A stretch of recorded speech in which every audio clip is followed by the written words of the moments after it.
Bank থেকে টাকা নিলে আমরা অবশ্যই দেখে নেব। এক ভাই আমার কাছে টাকা নিয়ে আসছে টাকা পাঠানোর জন্য। সোনালী ব্যাংকের পিন আপ করা এবং সিল দেওয়া।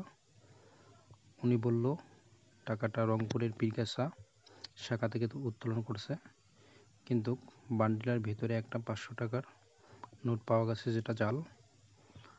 কিন্তু একটা সরকারি ব্যাংক কিভাবে পারলো যে ইনটেক বান্ডিলের ভিতরে জাল টাকা ঢুকাই দেওয়ার জন্য?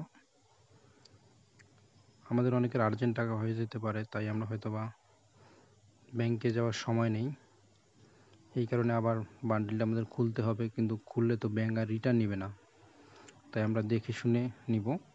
এখানে ঠিকানা দেখা যাচ্ছে যে বিভাগীয় কার্যালয়, পরে দেখা যাচ্ছে না যে কোন জায়গার, কিন্তু রংপুর বোঝা যাচ্ছে। একদম ইনটেক বান্ডিল,